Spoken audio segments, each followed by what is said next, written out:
सांसद विकास भारत भी जुड़ चुके हैं, बीजेपी प्रवक्ता। स्वागत है विकास जी आपका। आपका रुक कर उससे पहले नरेश जी, क्योंकि इन चुनावों में बयान बड़े मायने रखते हैं, बहुत कुछ कहा जाता है, फिर अब्दुल्ला आएगा, ये भी बड़ा चर्चाओं में रहा। देखिए, पूरे विधानसभा चुनाव की अगर हम बात करें सातों में, तो अलग अलग जगह अलग अलग भाषण हुए हैं और कई बार ऐसी चर्चा हुई है। खासकर झुंझुनू की बात करें तो वहाँ पे जो राजेंद्र गुड़ा है उनके बयान चर्चाओं में रहे थे। अगर खींवसर की बात करें, वहाँ जो है वो बयान चर्चाओं में रहे थे और वहाँ पे कह सकते थोड़ा आक्रामक तरीका था।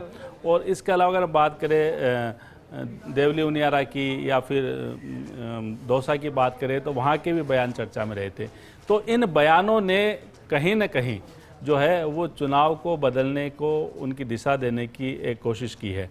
और रही बात हम झुंझुनू की जो जिक्र कर रहे थे, तो राजेंद्र गुड़ा के जो बयान थे वो अपने आप में ये कह सकते सरप्राइजिंग बयान थे कि उदयपुर वाटी के हैं, लेकिन झुंझुनू में चुनाव जब उन्होंने लड़ा है, उस लड़ने के लिए एक वोट बैंक जो है, एक नया वोट बैंक खड़ा करने अपने पक्ष में, उसके लिए जो है उन्होंने अलग तरह के बयान दिए थे जो चर्चा में भी रहे थे। लेकिन इन बयानों से कितना फ़ायदा उनको मिल पाता है, चाहे हम देवली उनियारा के जो कांग्रेस के बागी उनकी बात करें या फिर झुंझुनू में जो त्रिकोणीय मुकाबला बनाने की कोशिश करें उनकी बात करें, उनके बयानों से उनको कितना वोट मिल पाता है ये देखना होगा। लेकिन बहरहाल जो बात चर्चा चली थी सबसे पहले दौसा के बयान की, जिसने इस चुनाव को खड़ा किया था, और ऐश्वर्या ने भी पहले कहा था, योगेश ने भी जिक्र किया उसका, कि अशोक गहलोत ने बयान दिया था कि मैच फिक्सिंग, और उसकी चर्चा दिल्ली तक है। शायद वो बात कहीं न कहीं लगी होगी, चुभी होगी, जिसके बाद कांग्रेस के कई नेता अति सक्रिय हुए थे और लगातार चुनावी सभाएं हुई, दौरे हुए। और जो हम शायद इस बात का भी जिक्र करना चाहेंगे कि मुरारी लाल मीणा, शायद योगेश में ठीक हो तो, कि जब उन्होंने खुद लोकसभा चुनाव लड़ा था तो उनका जो विजुअल है वो कहीं देखने को नहीं मिलता था कि वोट दिया कि नहीं दिया। और आज चूँकि दारोमदार उन्हीं पे है कि अगर कांग्रेस पार्टी हारती है, जीतती है, वो उन्हीं के उन पे आएगा।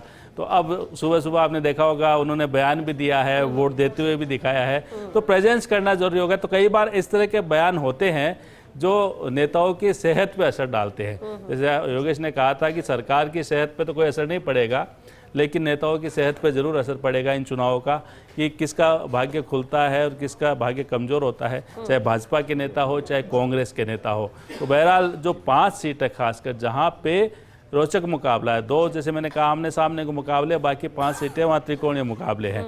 तो ये अपने आप में कई नेताओं का भविष्य भी तय करेगा, क्योंकि चाहे किरोड़ीलाल मीणा की बात करें, चाहे हनुमान बेनीवाल की बात करें, चाहे बिजेंद्र रौला की बात करें, ये जो अपने आप कह सकते हैं कि लंबे समय से इनका अपने क्षेत्र में एक वर्चस्व रहा है, तो उस वर्चस्व को हिलाने की कोशिश है वो जो सामने वाली पार्टी उन्होंने की है, कितना उसमें सफल हो पाते हैं ये देखना होगा।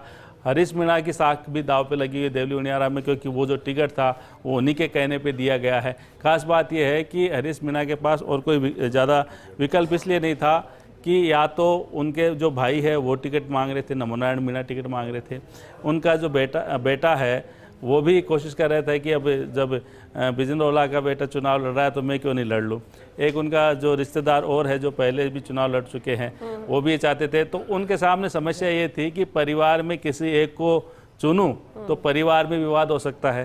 तो ऐसे में उन्होंने फिर जो परिवार से बाहर टिकट देकर एक तो अपने परिवार में कह सकते हैं कि विवाद होने से बचाया, और दूसरी बात यह है कि एक मैसेज देने की कोशिश की कि मैंने तो कार्यकर्ताओं को टिकट दिया। उन्होंने एक काम और किया था कि देवली उनियारा से जितने भी दावेदार थे, बयानों की बहार तो चुनावी रैलियों में दिखाई दी है, लेकिन फैसला आज जनता को करना है। अभी भी 6 बजे तक का वक्त शेष है।